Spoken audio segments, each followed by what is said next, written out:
Hey guys, welcome back to my channel. আজকে নিয়ে এসেছি তোমাদের জন্য একটি ছোট্ট ভিডিও নিয়ে। সেটি হচ্ছে আজকে যেহেতু গণেশ চতুর্থী, তাই গণেশ চতুর্থীর দিন কি কি খাবার খাবেন না সেটা নিয়েই আমি আপনাদের সাথে আলোচনা করব। যে তিনটে খাবার আপনারা খাবেন না এবং এই তিনটে খাবার না খেলে আপনাদের মঙ্গল হবে, এর জন্যই আমি এই ভিডিওটি করছি।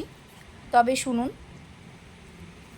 এই গণেশ দেবতা যেহেতু সংকট মোচনের দেবতা, এবং এই গণেশ দেবতাকে এই গণেশ চতুর্থীতে পুজো করলে অবশ্যই যেহেতু সংকট মোচন হয়ে থাকে, সেহেতু এই গণেশ দেবতার উপবাসের পর আপনারা মোটেও এই তিনটি খাবার খাবেন না। সেটি প্রথমত যে খাবারটা হচ্ছে, সেটি হচ্ছে মূলো আপনারা অবশ্যই খাবেন না।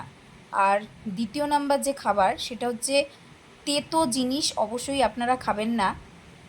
তেতোর মধ্যে নিমপাতা, উচ্ছে এগুলো রয়েছে। এছাড়া আপনারা আমিষ জাতীয় কোনো খাবার খাবেন না। ধন্যবাদ।